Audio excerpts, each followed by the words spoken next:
Carlo now is being terrible because he's open. I don't know what. Sweet.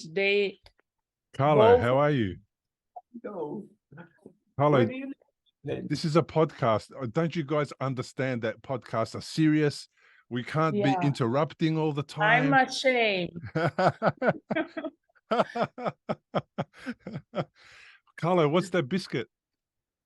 These are called raw. It's How- from the Girl Scouts here in America. They sell a lot of, and this one is mint. Someone bring us because both of them has ADHD. We try Okay. not to put sugar in a house. So there's not enough Because sugar. that brings up, but everyone brings ice cream, so all the followers brings ice cream. It's impossible. So these guys here. They don't get fat. This is the thing. I get, but they not. So it's kind of unfair. Wow. Amore, That's you amazing. can come say a little bit yourself. He Carlo, can share his Is thoughts. Carlo going to join us? Yes, Clara was kicking me away. That was what it's happening. I think Clara. what This is the Recovery After Stroke podcast with Bill Gassiamis, helping you navigate recovery after stroke. Hello and welcome to the Recovery After Stroke podcast. If you are a stroke survivor with a story to share about your experience, come and join me on the show. This is the time. It's perfect for you to join me on the show and share your stroke story. The interviews are not scripted. You do not have to plan for them. All you need to do to qualify is be a stroke survivor who wants to share your story in the hope that it will help somebody else that is going through something similar.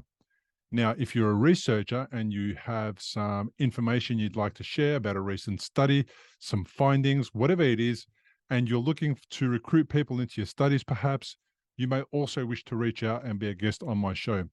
If you have a commercial product that is stroke related that you would like to promote, there also is a path for you to join me on a sponsored episode of the show.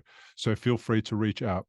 Now, just go to recoveryafterstroke.com/contact, fill out the contact form, explaining briefly which category you belong to, and I will respond with more details about how we can connect via Zoom. In today's episode, I am joined by Bettina Genovese, Clara Woods, and Carlo Genovese. Now, Clara Woods is a stroke survivor who experienced her stroke in utero 17 years ago. She wasn't even born yet. And with the support of her family, has overcome immense odds and become an artist who has exhibited her work in Europe, Japan, and the United Kingdom, and is looking forward to the next exhibition that the family hopes will take place in New York. Now, this interview started quite normally. It was pretty structured the way I always do my interviews. And soon enough, the interview became something out of my worst nightmares, where normally I wouldn't be comfortable with an interview being interrupted by so many people in so many ways. But in this particular case, it was the perfect way for you to experience Clara's family, the way Bettina and Carlo run their household. And I felt like I was actually visiting their home rather than having an interview with them. So we get interrupted by cookies. We get interrupted by text messages that are pranking mum. We get interrupted by the need for Carlo to distribute cookies for people to eat.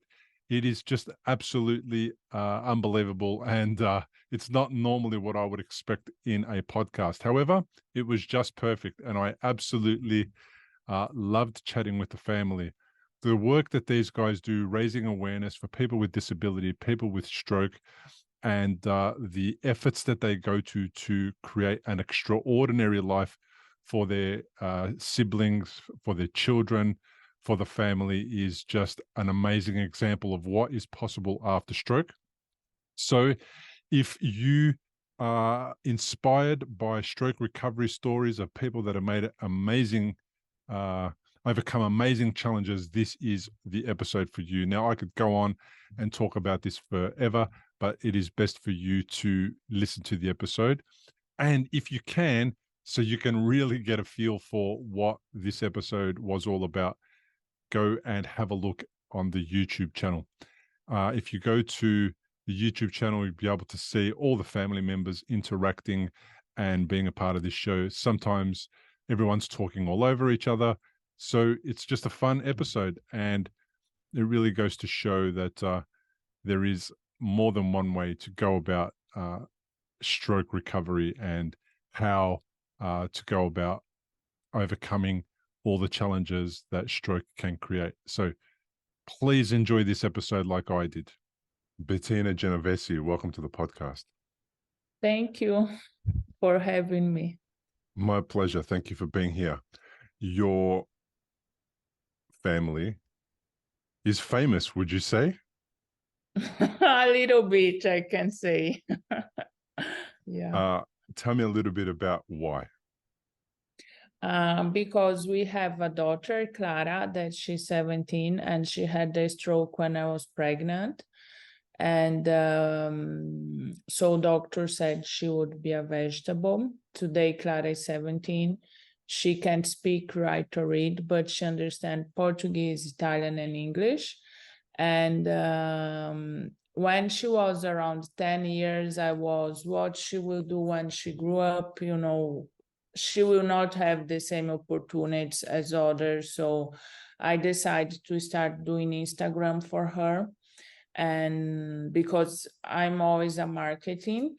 So, and then she started painting, and she got in love with Frida Kahlo, and she asked me to do an exhibition in New York. We, in that time, were living in Italy because I'm from Brazil. Clara was born in Italy. And then we start, and it went some kind viral. So in the end, I sold my company. I start working for Clara to make things happen, and also to be able to be together, that she can have more experience.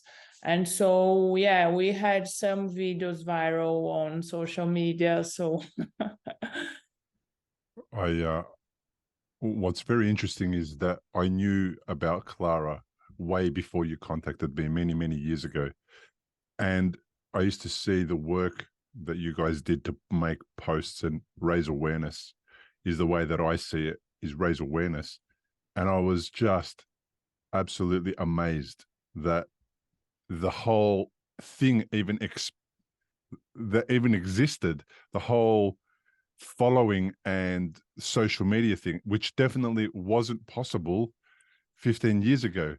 It wasn't possible at the beginning of this journey that Clara had to go on because of the stroke.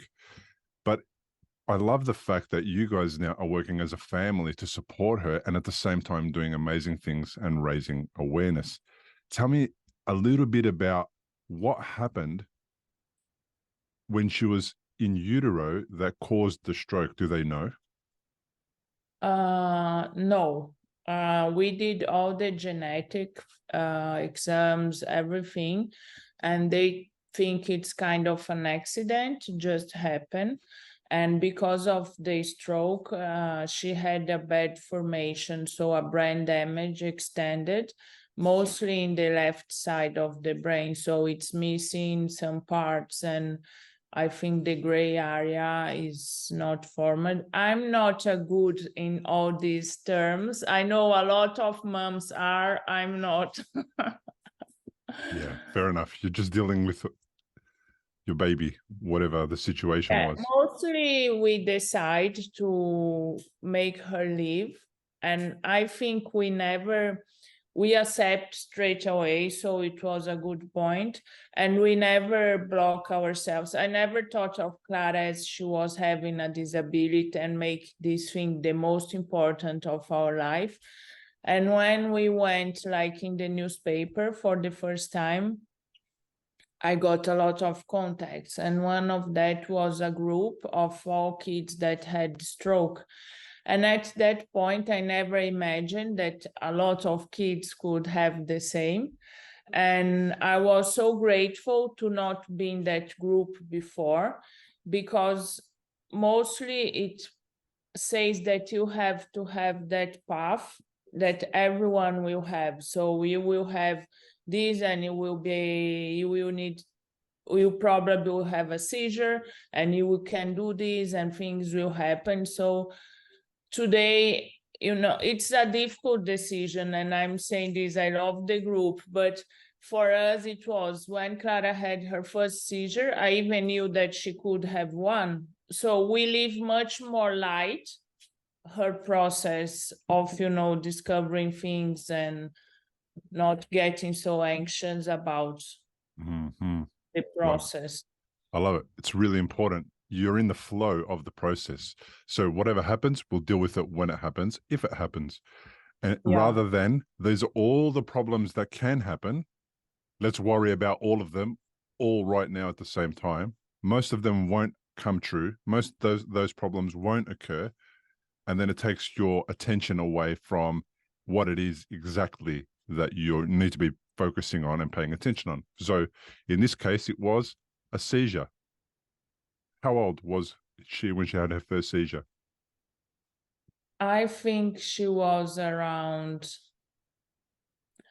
5 or 6, something like that. And then she had more absent. And so she seems like dying. It was terrible. We didn't know. And then she had some more. And when it became more frequently, like every 2 months, we gave the medicines. And after a while, then she didn't have for 3 years, and we decided to stop the medicines. I understand. And now that you've stopped the medicine, does she still have seizures? We stopped it now already 6-7 years ago, so that it was great. And she had one now after her surgery, but the doctor said probably it was because of the anesthesia. And actually this is something like a miracle, because just a second, amore. My husband is doing noise here, and I'm like, stop. Sorry about that. That's we okay. are a family thing, so. No, you just don't worry. You guys do what you have to do. I understand. Yeah. There's stuff going on. You do what you got to do. It doesn't matter to me. I love the fact that things just go on in your family, no matter what. You got to get things done. So now when we went in a new neurologist, and I need to say I'm always afraid of this seizure thing. So even if she didn't had for long, it's like a ghost in, when she's sleeping, I'm worried. And then this new neurologist saw her exam and said, where is the seizures? And we said she does not have. And he was really impressed why she's not having even, the electrical different functions, because he said for her brain, she should be having seizures all the time. So it's a kind of hope to give to the families that sometimes, even if the situation is horrible, things can go to a good way. Absolutely.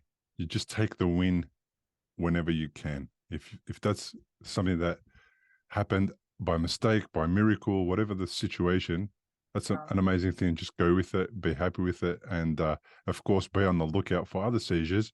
But do the doctors in Italy, is the medical system very supportive of people who've had strokes, or is it a little bit difficult to navigate? I think in generally it's difficult in Italy. I'm from Brazil, so when I look with my Brazilian eyes, I can say Italy is perfect, because in Brazil, you have not so much. We have experience also in Austria. So Austria is amazing. So Italy is not good enough. So it depends. But we had a good support.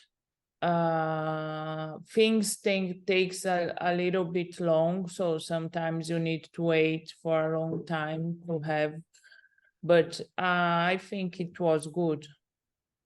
And they have big stroke specialists. We never went, but mostly, because our different way of moving. But I know in this group that I am, that they are good in following the kids. Mm-hmm. Is Clara did you have other children?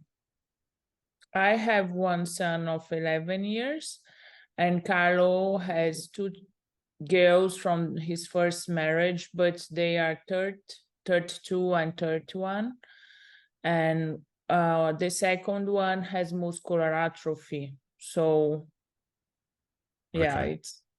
So not unfamiliar challenges with neurological disorders are not unfamiliar to the family.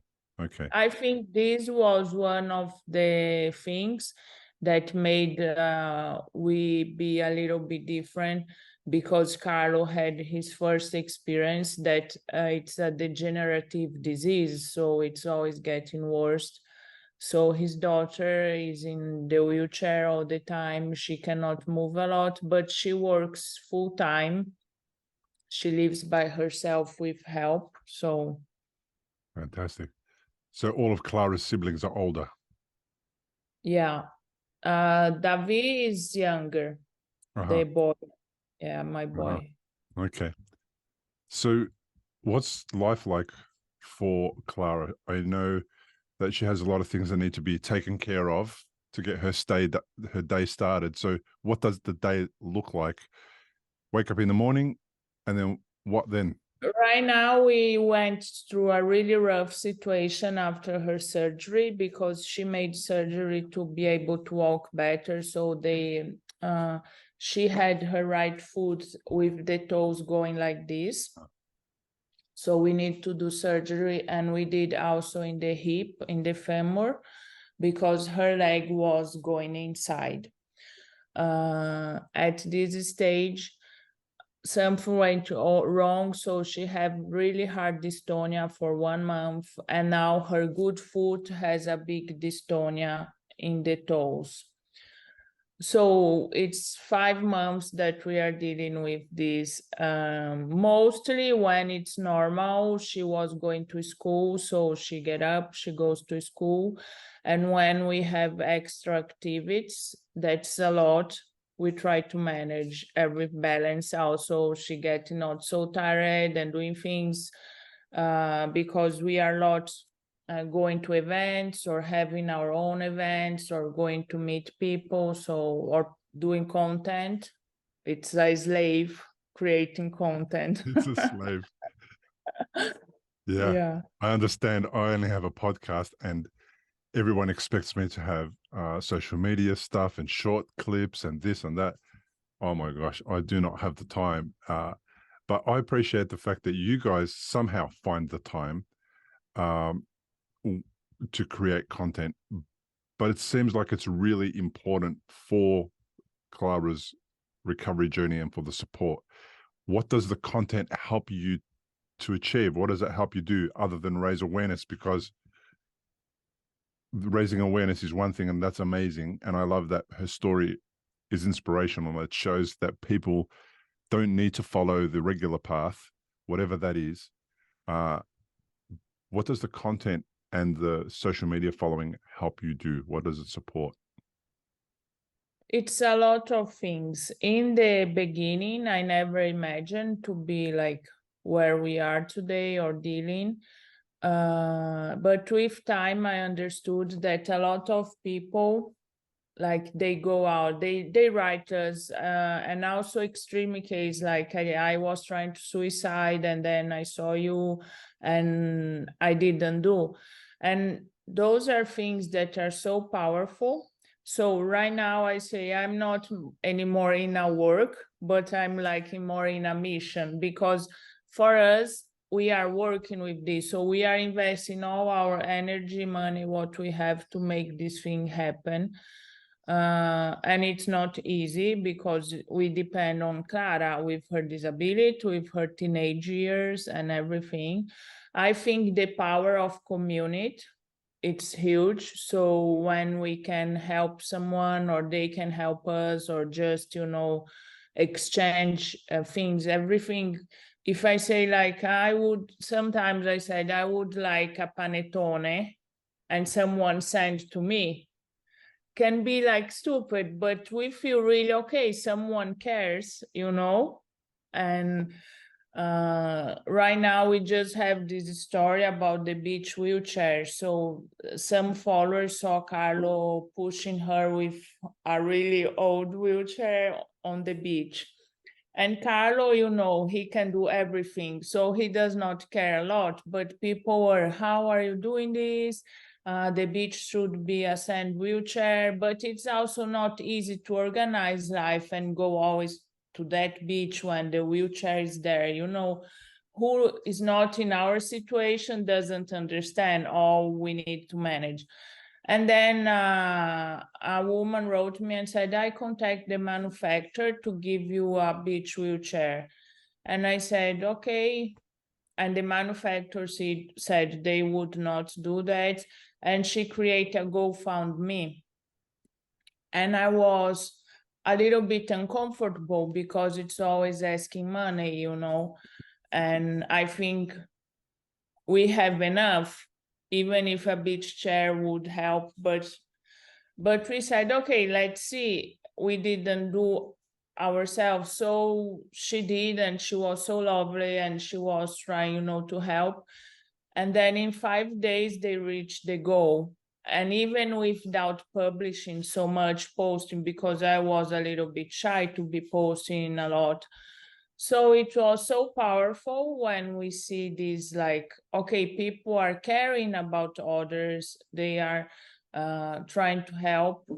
Now I think we decide to buy 2 and donate 1, so we can share, what people are giving to us. Beautiful. That's amazing. So I asked you on purpose because I wanted to understand what happens and how it happens. So I've just completed the manuscript of my book. Now, the title, not everyone's going to like. It's called Stroke, the Best Thing That Happened. Okay. Not everyone's going to like it, and I understand why, because it's not the best thing that happened to everybody, and it wasn't for me. However, in one of the chapters, there's a section where I talk about what people need to do to raise, to achieve the things that they want to achieve. It might be necessary to raise money. And one of the things that I suggest that they do is to set up a GoFundMe page. It is a service that has never been available before. In the past, it was so hard to develop support services that the community can put in a few dollars each and then raise $1,000 or $150 or whatever it was. It didn't matter. But I think it's really important, and I love the fact that you're a little bit uncomfortable with it. But the reality is, and even though the chair wasn't 100% necessary, because you guys had a chair, it was old and it wasn't the best chair, but it still worked. But what I love is that idea that for somebody that's not in your position listening to this, hopefully they can feel comfortable to make a request of somebody and say, can you please set up a GoFundMe page and let's see if we can raise money for this particular thing that I need for my legs. It might be a particular support structure, or it might be for rehabilitation for my arm. It might be. Yeah, because I think when we are as a family, I think we are really blessed and we had opportunities. We are like from different countries. So, a lot of things. But when you come, a lot of families, they are struggling just to bring food to their house. And even now with Clara's surgery, I said to Carlo, how people can manage, because we have all this system, but normal people that are working, how they can manage to bring this situation to a good point. Because mostly Carlo is dedicated 100% for Clara PT and things, and we can connect this with our business, that social media, it's our e-commerce, it's what we are doing. But how other families could do the same. And in any case, we are really like struggle because we don't have time for us. We, you know, it's 5 months that we are okay. It's like a lot. We have some friends, my mom, but it's not like extra true that we have 1 day a week or something. And we feel that we are super, we can do, but in the end of the day, we are okay. It's really too much. And I think when we have these tools that we can help or people can help where we don't find help in the government or in other place, it's good. It's very But good. it's not easy to receive, you know. I understand. Well, that's a skill that you have to feel comfortable with and that you have to deal with. But I'm glad that you're thinking about it, even though somebody else set it up for you. I'm glad that you said yes. I'm glad that you donated another chair to another person. It's amazing.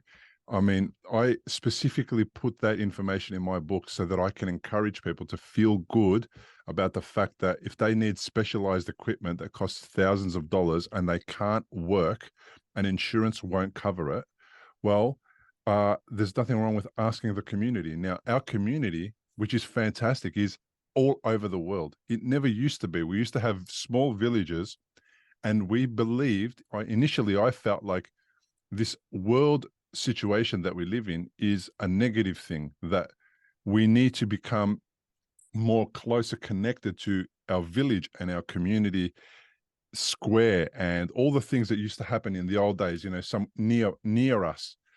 But the problem is in those communities, you don't know many stroke survivors. In those communities, you feel strange and different, and you don't feel like you can be encouraged to inspire other people, for example. But here, with a global community of stroke survivors, and the same challenges that you always faced, which is trying to support 24 hours a day, 7 days a week, a child that has had a stroke, with all those challenges, there should be something that you can do that's easy, a win. You should be able to get one win in this whole situation, you know?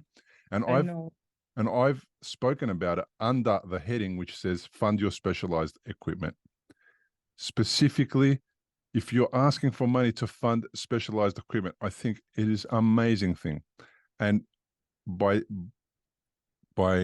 taking Clara down to the beach on that brand new wheelchair, I think it will give some people an idea that going to the beach is possible, and they didn't believe that. And that's going to enhance somebody's life. That's going to make them feel better about the whole situation. It's going to be so positive. It's going to be such a positive experience. I understand why you feel a little bit of discomfort, and I love that you mentioned that. But crowdfunding was invented for exactly that reason. Yeah, I know. Because in the beginning, when we started doing the business for Clara, she was 12. Mm-hmm. And actually in Italy, she was the first kid to have her own company, because there you need the judge. It's not like in America, so it was a process. Mm-hmm. We decided to not do a non-profit, because always the disabilities connect with no profit. So people feel better if they donate once and they say, okay, I did my part. And we always said, okay, Clara is an artist, so she needs to be recognized because she's an artist and she has a disability. But it's not that the disability you will buy for $10 because she has a disability, and then should be a low price, you know, or because you feel like you feel pity for her and you buy. So you like her art, you buy. You don't like, I say, maybe it was not good, no, but you know, a non-profit is much easier to do things. In any case, a lot of people say, why the painting so expensive? Because she has milestones. She's 17 and she went already 3 times to exhibit in Art Basel. You know, it's not that when we go to Art Basel, someone pay our ticket, or it's just, or I think a lot of people think we are just a millionaires and we are just playing, you know. And we are really sweating to make the business and all things. So I think also this thing of the disability, where people thinks or consider that we have help from the government or from others, or should be like for granted that we should get help, or it's not like this. The person asking about the cost of the art obviously can't afford it, or doesn't value the art, or doesn't value the experience of the person who's had to go through 17 years of stroke to still create something. He or she don't value that whole process, that experience, the life experience, and what the art actually means. The fact that the art exists is the miracle in itself. Yeah. Because a baby who had a stroke shouldn't be having this life experience at all. And that person can't understand the absolute amazingness of that piece of art. And if you can't afford it, that's okay. You can ask for one that costs a little less, that's a little smaller, or a postcard or something else. This is also raise awareness about that people with disabilities, they have value, and they don't need always to be seen as less or be taken as less, or and it's a huge work to do and to develop. But I think also it's about the people with disabilities believing in themselves, and it will be a difficult way to go, I know, but can change a lot of our lives, but a lot of lives, to be able to see that they can do that, even if like Clara cannot speak, but she understands 3 languages, it's anyone understands how. And probably she paint in this way with so much emotion because it's missing a part of her brain. And I think has a lot of talents that are there, and no one wants to see them. And no one, because it's even in our family, think about that.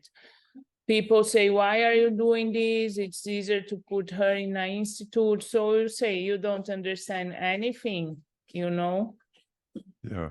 I mean, it's not easier putting somebody anywhere or doing anything. What's easier is living your life, because at least you guys also get to live your life with Clara at the same time. This is one of our goals, because when we realized that we could, like, if today I had my job, Carlo had his job, she would be just or in school and with a babysitter. And in this moment, we are experiencing so much things together. We can travel, we can be together, we can grow, and she can have also a role.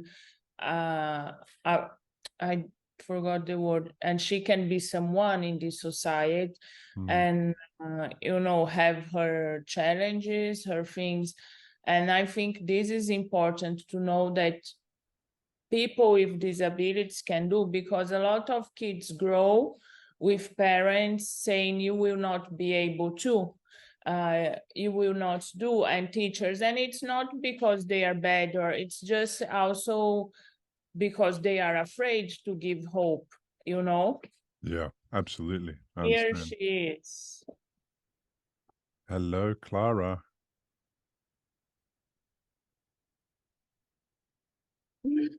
Hello. It's so nice to meet you. I've been following you on Instagram and social media. Were you in PT right now? Yeah, she was doing a special massage because her wrist is not opening up well. So, yeah. And we just launched a course about how to dream big, even with the adversities that the life give, based in our experience in what we went through as a family. So Carlo, Davi, and Clara, they speak also about the things that we go through the course. And in the beginning, I was also, I don't know if I can do this, because, you know, when we live ourselves is one thing. When we need to say to others, you should dream big, you should do this, it's not easy, the process. We can dream big, because when Clara said, Mom, I want to go to New York like Frida did, I said, yes, let's try. I could be saying, no, we will never get there. It will not be possible. Look at you, you have a disability. And I think this year has changed all our lives completely. And we've been in a school last week to share Clara's experience. And it was the most powerful thing for me to see that through this experience, we can motivate kids that are like normal. I never know the ableism terms. I'm horrible in ableism, so Don't worry me. about it. Nobody's going to get offended. And if they do, they should stop listening. Yeah. Normal, So, disabled, whatever the words are, I know they're coming from your heart. Don't worry about it. yeah. And so these kids, when you see in the deepness, everyone are needing help. Everyone needs to believe. And, you know, with social media and all this, it's really cruel what these kids are going on. So I was so happy to say, okay, we can give hope. People came after sorry, but the ice cream guy is coming.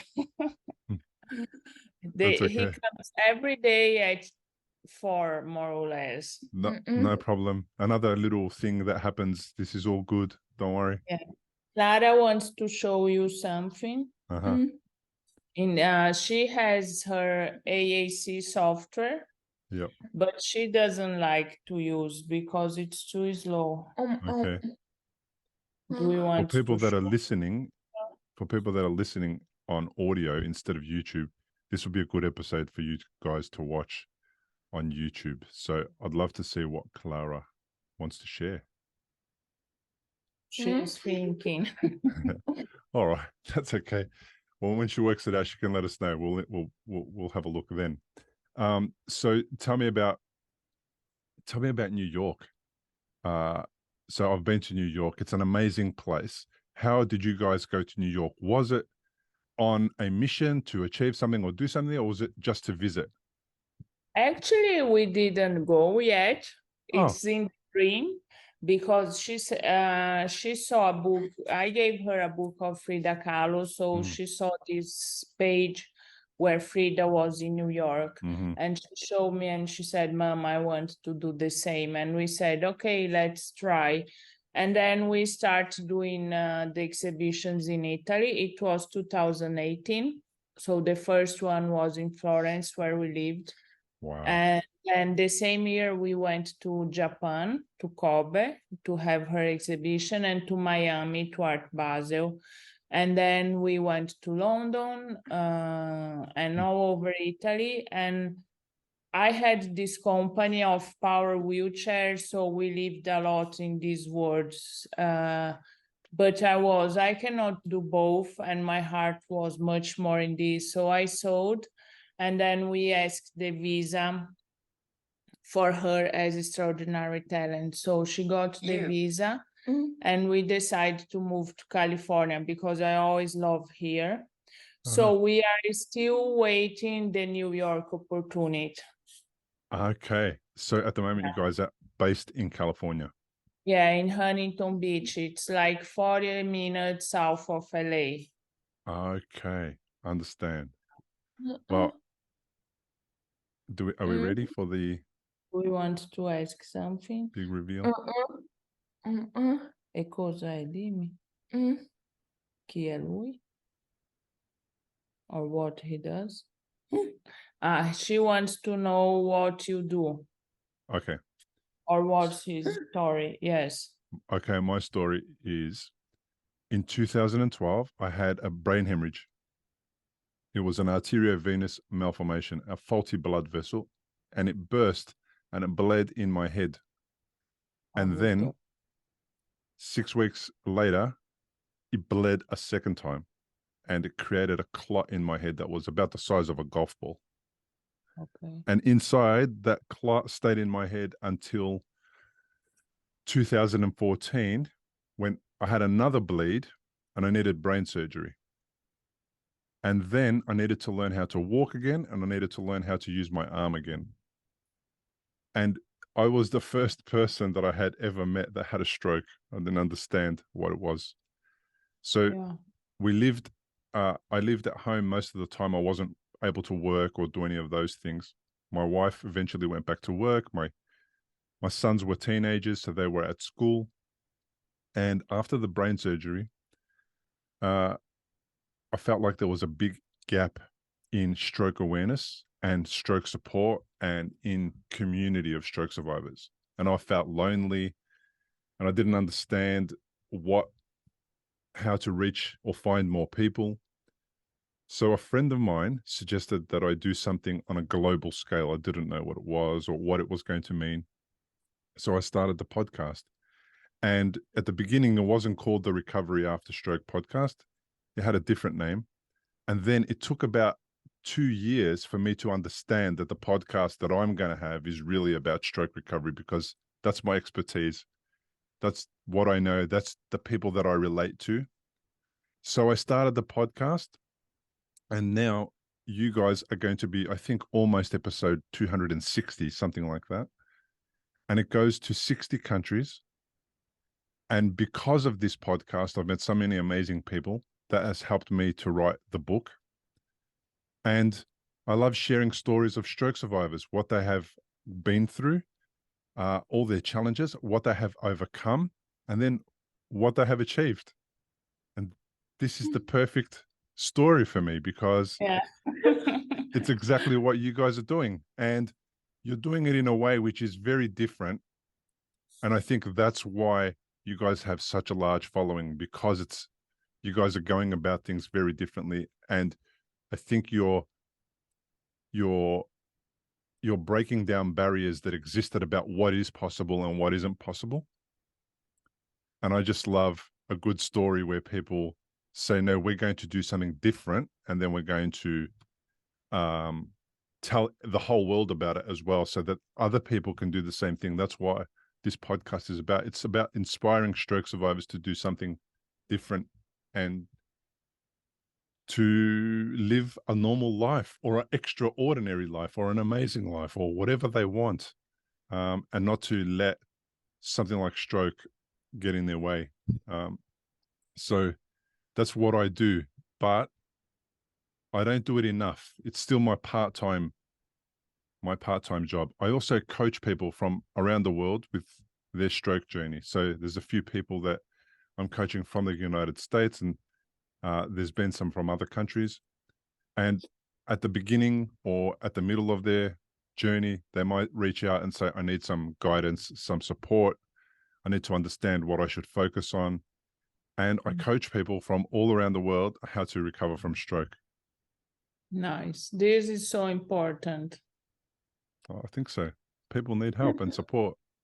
Yeah, because sometimes I speak with moms and dads, and they just want to know from us what we went through, or how to deal with some situations, or what to expect, especially, the kids that they just discover about the stroke. So it's really important to have someone to count and to be able to say doubts, because people that does not go through, they don't have understand. They can help, but they don't have the understanding some things that we go through.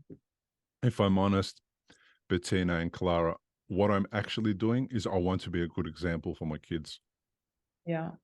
Because my children, hopefully they go through their life really healthy and really well their whole life. But I expect at some stage in life, they're going to be given a very big challenge to deal with, whether it's their own or somebody else they know and love. So I want to give them the example now of what you can do with adversity, what is a different way forward. And if you want to do that, go for it. because there's nothing stopping you. And here, Clara is a perfect person for that whole thing. That's exactly what we're trying to do as well, is be a good example and see if we can find a way to reach a lot of people. Amore, just puoi rispondere veloce. It's our son. Call Zach. They say that Davi is in a ride stuck. I don't think it's true, but they are calling me. Sorry. That's all right. I'll edit that one out. Our son is in a summer school in San Diego. He went to see a ward, and his friend just wrote me that they are stuck in a ride. But I think they are making a prank with me, you know. So they are calling. I said, Carlo, it's better you answer because we never know. But for me, it's a prank because I don't like this ride. So I said, I'm terrified. What? We don't know, but we hope it's like just a joke. So you know that he has gone there today. He knows that you don't like rides. Yeah. So now he's giving you a hard time about it. And we saw a video another day of a ride broken. So I think it's like just a prank. I love it. I love it. Fantastic. So New York, are you guys planning to go there and do an exhibition? We are in our plans, but we still don't have anything because we are in US 2.5 years just. So I'm still learning everything, you know, how to move, how to do connections. So we have a lot of projects going on, but still didn't happen. So I think in the future we will, but we don't know when. Not yet. Okay, cool. Yeah. So what about you? You said earlier that there's not a lot of time for you. What are some of the things that you miss out on that you would love to be able to do every once in a while? I think right now, like going to the beach just one morning, you know, and because we live right near to the beach. Mostly having the time just to say, okay, I cannot thinking I have enough sales and things to say I can have 1 week holiday, because right now, since Carl and I are working both in this project, I think, you know, if you are like not an employee but an entrepreneur, that you need to do what you need to do. Yes. So you know, the other day I worked hard 2 weeks until midnight doing the new website, because we have a lot of following in our website, but our conversion rate's low. So I'm trying to understand, is this the market, the American market, how it goes? But the other day I was in bed, really like bad headache. So I said, okay, my body's saying stop. And also I think the marriage, I think it's important to talk about marriage when you have, you know, if you have a kid with stroke and siblings, because it's, or disabilities, it's something that we need to invest, otherwise we will lose. And the siblings, it's important to pay attention in what's going on. Yeah. So there's other people that need support, attention, care, listening, help. They all need all those things. You guys included, you, your husband, the siblings, Clara, everybody needs to be heard and listened to and paid attention to. Yeah, I think also ourselves to say, okay, we need to have, I don't know, 1 week, 1 day a week or one night that we are ourselves, to take care of ourselves as a couple. We need some days to go out just with Davi, he is really good. We try to include him in a lot of things, but with the fact that Clara is a little bit famous, it's also difficult for him because sometimes all the attention goes to Clara more, not just in the disability side. So be able to balance, and because in the end, the most important thing, like we are a couple, if we break, the family break together. So yeah, absolutely. So is it just a matter of you guys getting it in your head and finding a way to schedule me time, or is it harder than that? now it's harder than that because we are immigrants. So it's we found a lot of nice people here that they help and they are willing to say, okay, I can do. But it's still all new. So Carlo will take. It's still all new. So I have my mom here, I can ask, but sometimes we are so doing things and thinking it's more important that Clara can do PT, can do this, and then we just forget, or we put out other priorities. So Okay, sounds like and you guys sometimes Clara does not help a lot. because she's a teenager. Yeah. Yeah, I understand. Now she's worried with David. You can go there if you want. No? Okay. So I think it's a matter of actually you guys just scheduling it in. Say not now, but in a month from now. Look at the calendar, say Friday night, 6:30 p.m. to 9:30 p.m. Carlo and Bettina time. That's it. Do it now for 1 month time. And then when you get there, everything will line up to make sure that you guys have your 3 hours. Watch a movie. Will start doing that. Yeah, watch a movie, eat an ice cream. You want to come together? No. You want a me time with me? She wants a me time. Okay, with me. that's Saturday, the next day. Yeah. Okay, in 1 month, after your Friday with Carlo, you guys are going to get together to get an ice cream, watch a movie, or whatever you like. Okay. Okay. Without David. With David. With and without. So it's a lot of things in the agenda.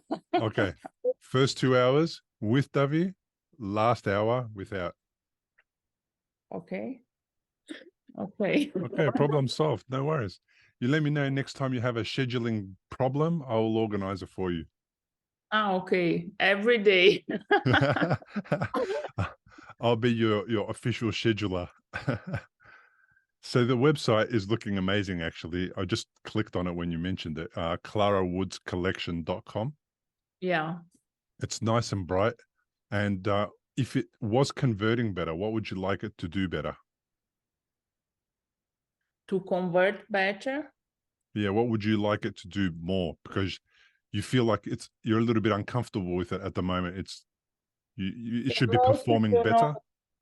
Yeah, we have the business, so we need.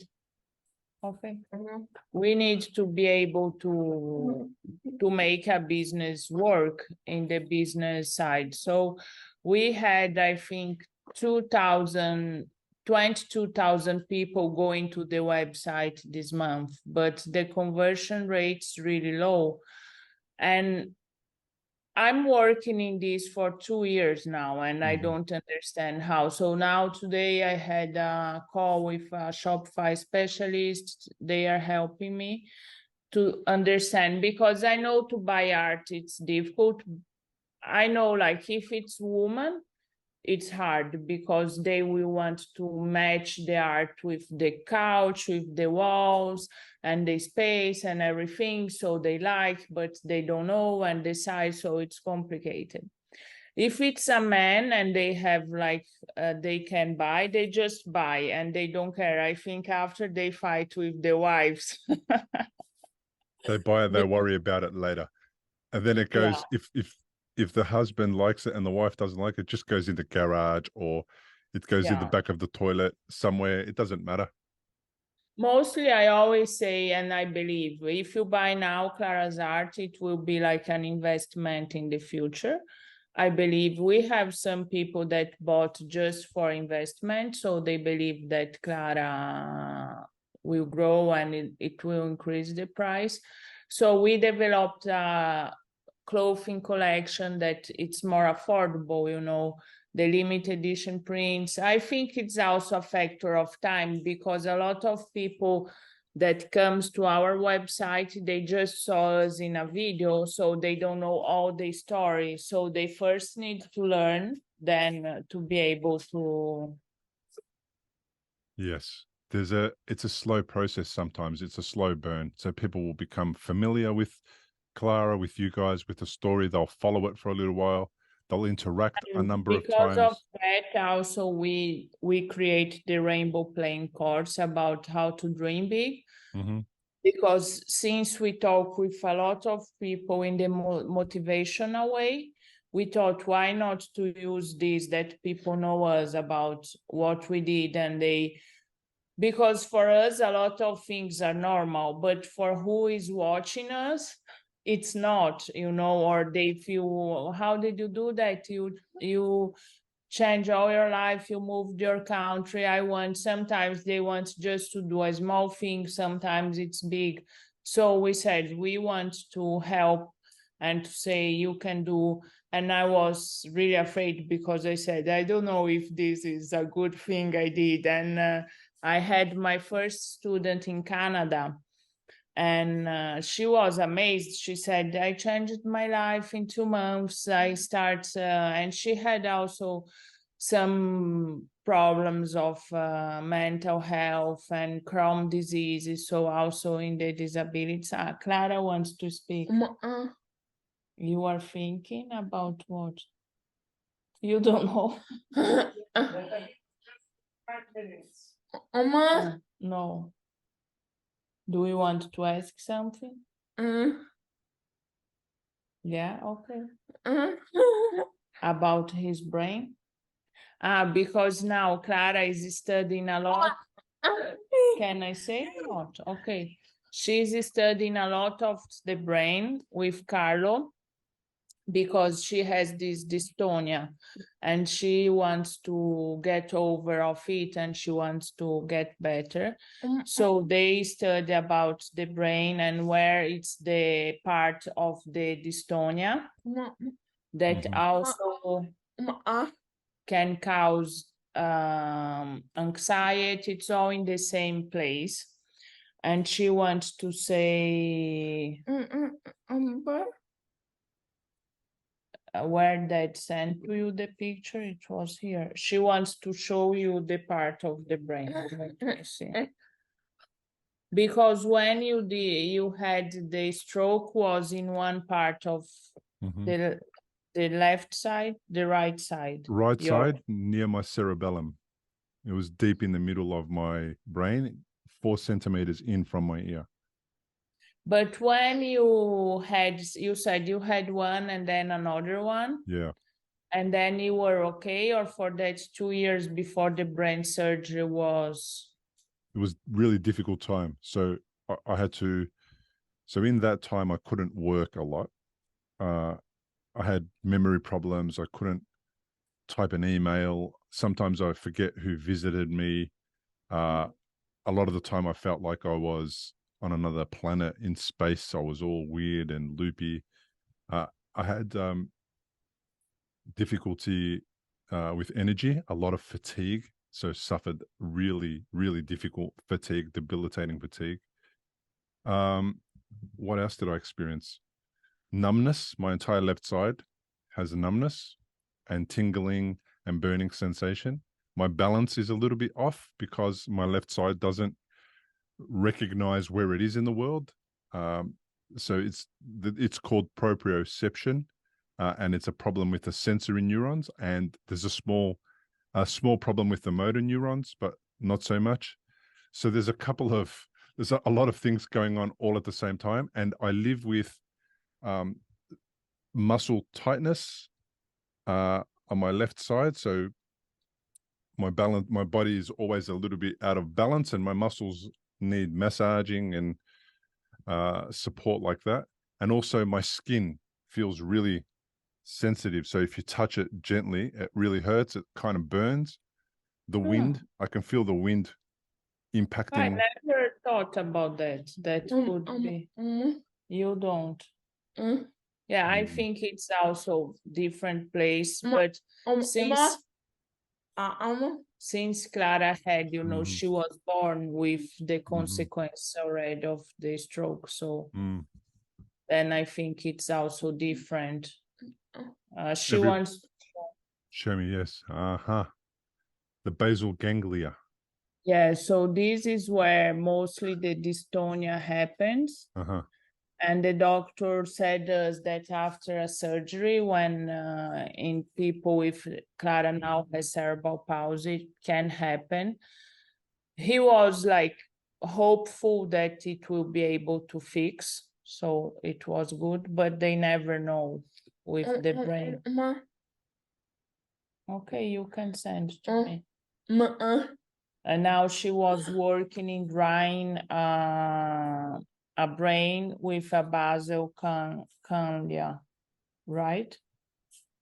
She's drawing one. Fantastic. Another piece for the collection. Is that going to be another art piece? Another what? Art piece. Art. Is it going to be another art piece? Yes, art piece. Yes. Yes. Now she's back into paint because she would stay like 2 months not painting because of the surgery. Yeah, she's creating some things.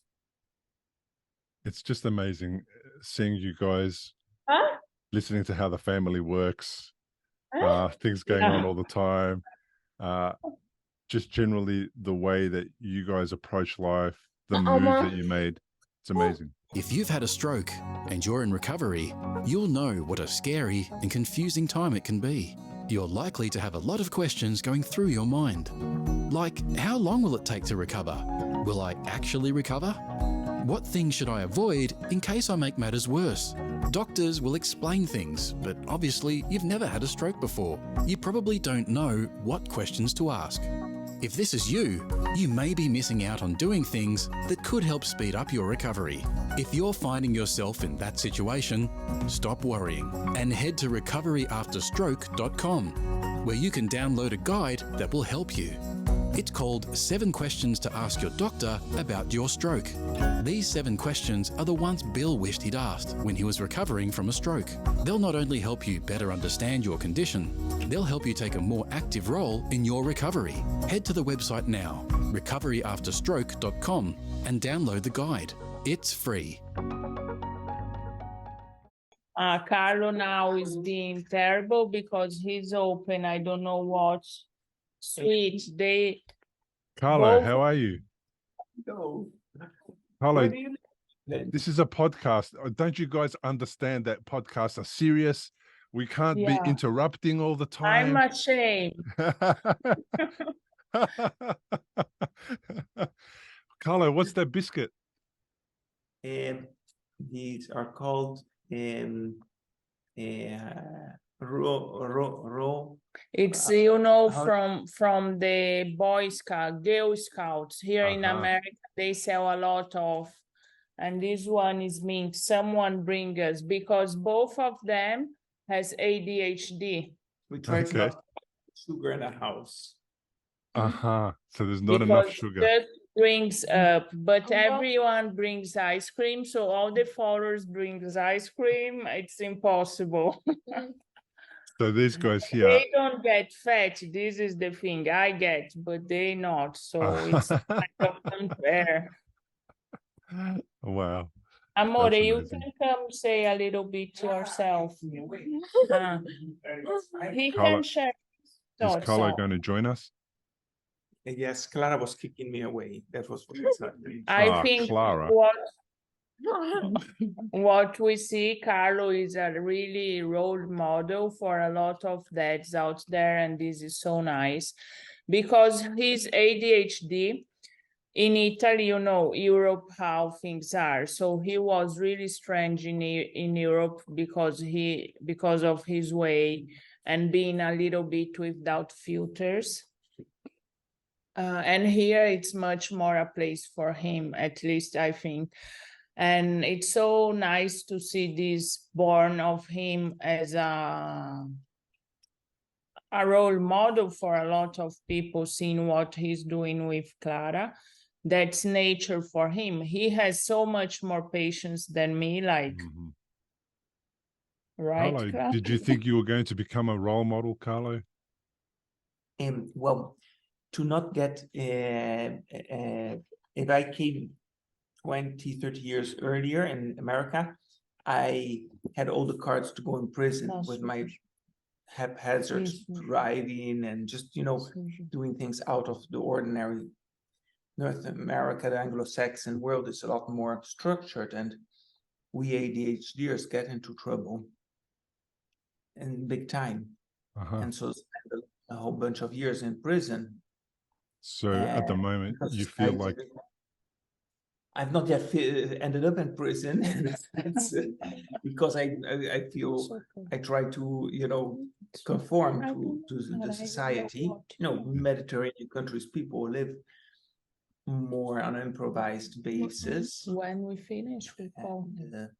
And so, for sure, I must. The other day, Carlo disappeared because he was doing helping a friend of us. And, he always forget the phone. It's like an ADHD thing. So it was midnight. Where is Carlo? But the only thing I was thinking is, who will help me with Clara? He can't do happy something with him because he really has a lot of patience and love and, trying to listen. Because a lot of times we do not listen because it's easier to do our way. So let's go because we need to do this and let's do this, but it's not Clara's way. And then this is also disabilitating. What? Yeah. You can say. She's worried now with Davi, right? No, she sent me away to show a sketch that she made of herself pictures herself as an animal, Clara, because no, do not say anything. Because you behave like an animal or not. No. So it's because since since 2-3 weeks, we are having a big re-administration familiar to say, Clara, you are a grow-up, you are almost an adult, and things need to change. Your disability cannot be giving excuses. So I'm the bad cop and Carlo is the good cop. And so she was doing not good things for me. So she did me this beautiful, it's written, love, mom, love you. Thank you for being my mom. She knows how to work her magic to bring you on her side as well. Yeah. Absolutely love it. This is an amazing story. This is a brilliant thing. I love that you guys have the courage to move to another part of the planet, to see this thing fulfilled, to make this thing happen, to be an example, to show people what's possible. It is such an important part of stroke recovery to just give people the encouragement to just do their own thing and to be themselves and to find a way. Frida Kahlo inspired people 100 years ago with her work, and she was not meant to be doing that. She had everything going against her. She had a disability.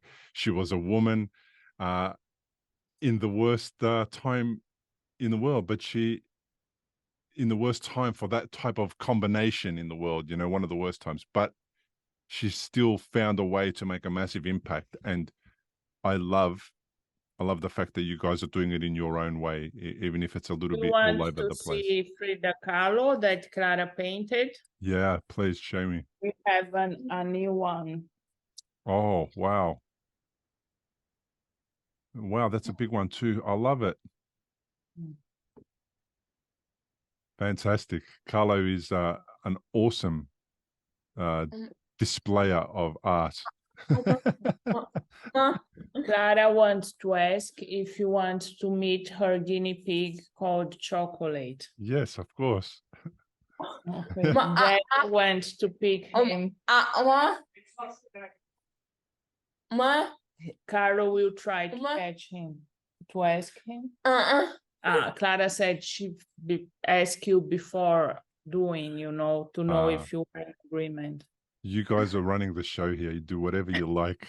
This is your podcast. No problem. You know, I'm so happy. It's our first podcast real here, and I'm so glad it's with you. Well, Clara wants to know what time is in England now. Well, I'm in Australia. It is 9 o'clock in the morning. Do you live in Australia? I do. It's 9 o'clock in the morning, and today it's Saturday. So I want to, it's not 9 p.m. No, it's 9 a.m. AM Saturday. So I want to greet, we have a lot of Australian followers, really a lot. So I just want to say hi, everyone. Yes. I want to say to the Australian followers, I want to say, like this podcast episode on YouTube, leave a comment so we know where you're from. If you're listening from any parts of the world, please leave a comment. I will make sure that Clara and the team get notified of all the comments. Today, you are happy to be here. Sometimes when we are doing lives, Clara is a lot like annoying. So she's like, and I'm just, you know, kicking her under the table, like, today it's good, yes. More or less. Okay, Clara, someone is calling and I don't care. We can call later. Okay, so you're happy to be here today. I am happy that you're here today. Thank you so much for being here today. I really appreciate it. So are we going to see Chocolate? Yeah, Carlo, because, you know, Carlo is a nature and he loves animals. So I always say I don't want, because I cannot manage also an animal. But by lots of reasons, we got 2 guinea pigs that I couldn't say no. And they cannot be in a cage for Carlo. So they stay all the time on our garden, but in the night they go to the cage. And it's always an adventure to pick them and put in the cage because, you know, Carlo does. But when Carlo is not here, it's like, I'm not doing this because I don't know how. And you have enough jobs already. Yeah, so you are seeing.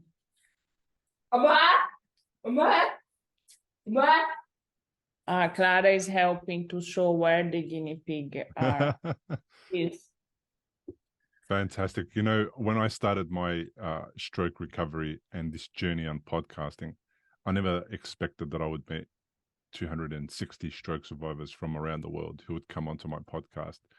And I've been completely blown away and surprised, because before stroke, I was one of those normal people who never had a disability, never understood problems, who never had my life changed. Everything was going on as it always did, without any real drama. So now this is a really amazing experience for me. I love the fact that I'm on the podcast and I'm interviewing you guys and I'm sharing what you guys are doing. I didn't know that it was going to come to this. I didn't realize that that's what my podcast would create, this opportunity to grow awareness and inspire people. So It's the this same is really thing amazing for me. I have, like, now when we realize everything we did, because mostly we just start and we are not expecting. Yeah, there is. There's chocolate. Is that chocolate? Yes. Okay. A little bit of dark it's chocolate still- and a little bit of white chocolate. Yes, Yeah. That's gorgeous. My computer. How could you say no to those amazing, gorgeous animals there, Bettina? Now, when we were in the hospital, like bad day, we went for Clara. After surgery, one of them died. Oh, So Yeah, died. The raccoon got him. yes, Oh. not. And we were, how can we say this to Clara? You know, I was saying I cannot tell Carlo because Carlo tells everything. And then my mom and our friend, they bought a new one. And I was, why you did that? So we have two again. okay. So there was an opportunity to have one, and now you have two again. But mostly everyone says they need to be two because otherwise they get depressed. And I'm, Yes. come on, they are animals. Are they depressed? Like, But this new one is a sexual maniac. amore. Yeah, he's really crazy. The dog, he's full of testosterone. So we should slow him down because it's. Luckily, they are totally free in the wilderness behind the This chocolate is very old. It says, "Come on, you're ridiculous." So it's a sexual maniac. That's say, that second one, is it, or the first one? The second one, this new one that we got. Yeah. Clara wow. wants to say to ask an advice. Go ahead.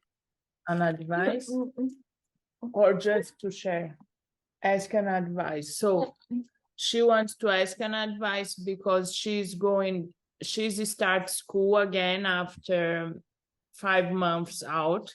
5 months from April to now. I don't know, from April to now she's missing school. We need to be so precise with Clara. So, and she's really afraid because she cannot walk yet well, and she will need the wheelchair a little bit.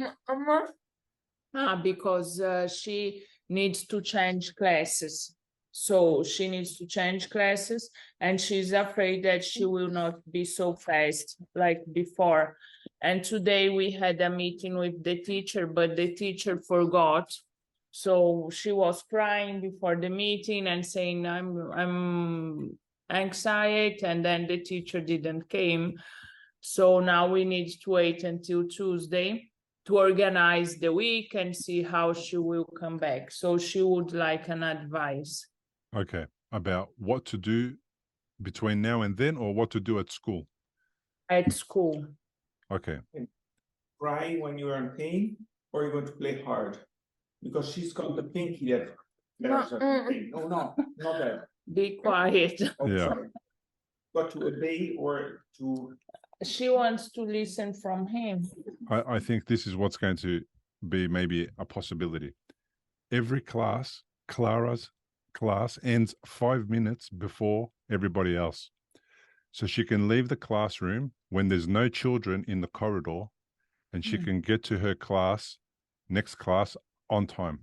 And then This is a good.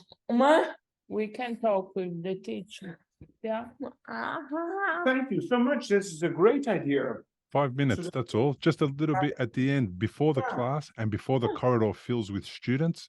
So when she gets to the next classroom, the students can do their thing and Clara's already there.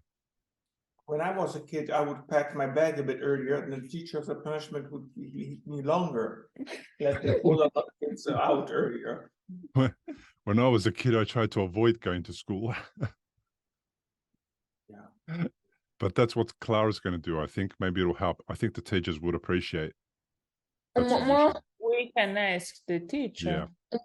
They are really nice in her school. And it's difficult because she's going to a special school with, I think, 150 kids with disabilities. So it's a lot of specific needs to meet. And I find they do a wonderful job, but sometimes we feel, I always try to say about inclusion, that's not just saying, hey, hi, you know. Inclusion is a very big word. Much more than that. And we are trying to work in that. I think that a school like that is very much aware of the challenges that children face moving from one class to the other. I think it will be Do you have other questions that we can ask? No? Well, what we can if do... you have, we can write after. You can. We can communicate via email, whatever you like. I'm going to be involved in your social media from now on. Now, what I would love to say to you is in 6 months after you've been to New York, I'd love to have you back on the podcast so you can tell me about your New York experience. Okay, so you are prophesying, yeah. Prophesying that we will be in New York. Yeah, I believe. Okay. You're so close. Next time you will not come into the podcast. It's New York will happen. You're so close. You're only 4,000 kilometers away. You were so much further. Yeah. But in Europe, everything seems closer. Yeah, well, it is. That's why. So that's okay. You'll get there. Look, thank you so much for reaching out to be on the podcast. I really appreciate it. It's lovely to meet you. It's lovely to be a part of your family for an hour and experience what goes on there. I really feel like I am there and we're just living a normal day, in your house. So thank you. I live in Melbourne, Australia. Oh. It's only 16,000 kilometers away from where you are, something like that. Wow. Come and visit us, Carlo. Yeah, there's a great power wheelchair manufacturer. Magic Mobility is from Melbourne. I know the name. To go on the beach and all kinds of all terrain. Yeah, I know the name. Clara wants to know, how old are your children? My oldest son is 27 and my youngest son is 23. How old are you? I'm 49. Wow. I started early, Carlo. I started early, you know, that crazy kid who didn't want to go to school. He wanted to have a family. How old were you when you started? Really old? Young. Young. My first son was born 1 month after my 22nd birthday. Oh, okay. Yeah, like I was 24 with Clara, so. Yeah. So it's young now because nobody gets married now at the age of 22 and has kids. Back then, it was very rare, but there were some people that I knew that were getting married young, but not very many people were having kids at 21 and 22. So we didn't plan for that, as you can understand. It just happened and we went with it, just like you guys. We just went with it. We're never ready in life in any case. 100%. So I wouldn't change a thing. My sons now are adults. We interact in such an amazing way. You know, they become such amazing men and we just have a beautiful relationship with us. It's just lovely to be 49 and have adult children. It's just brilliant. I love it. And look, they are part of the reason why I'm doing what I'm doing. I wanted to set that example, but I wanted to be a better dad. You know, I wanted to improve after the stroke. I thought I was going to die. I didn't want them to remember this crazy, angry guy who was always working, was always tired, was always exhausted. You know, because I was young, I did way too much because we had outgoings, we had expenses, and my wife was at home for a long time because we had 2 young kids and all the usual problems that we all have. I worked 3 jobs and I wasn't doing anything that I was passionate about, and it really burnt me out. It really made me feel cranky, and I used to take it out on them. I wasn't a terrible dad, but I was an angrier person. So when you're an angrier person, you're harder to be around. Whereas they've inspired me to be less angry, more paying attention, more listening, and less judgmental. And, you know, the stroke has helped me, because that's why I think it's the best thing that happened to me, because it put me in a position where I was vulnerable. Yes. And I knew that I had to change my ways, because you can't keep doing things in a way that's hard and difficult, and you can't be angry for your whole life. You know, it's not possible. Since I start the podcast, I'm like, I know you, but now it's bad. You are like the same.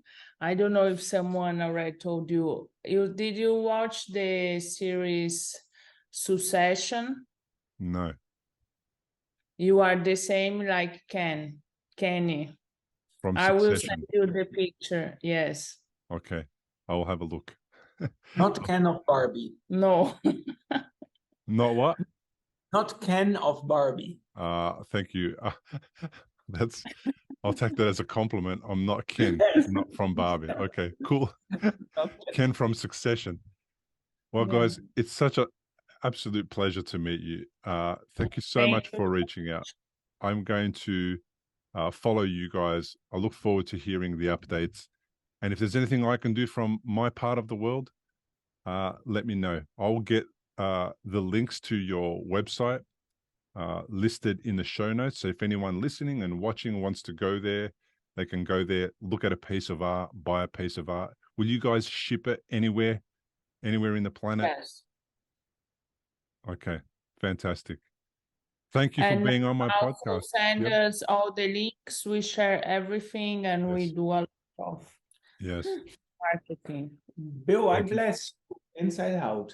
Thank you, guys. Thank you so much. I really appreciate you being on my podcast. Bye. Now, thank you for joining me on today's episode. Didn't I tell you guys that it was going to be fabulous, and that it was going to be unstructured and not a standard episode of the podcast?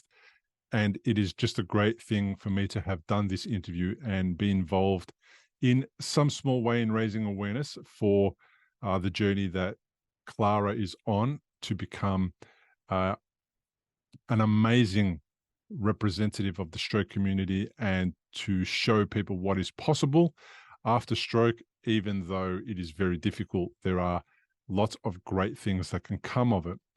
If you would like to join me on the show to share your stroke journey, what you've overcome, what you've achieved, please reach out. I'd love to have you on the podcast. To learn more about my guests, including links to their social media and other pages, and to download a full transcript of the entire interview, please go to recoveryafterstroke.com/episodes.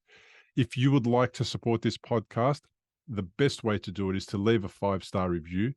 That'll make the podcast become more popular, and it'll fall in the hands or the eyes and the ears of other people who need podcasts like this.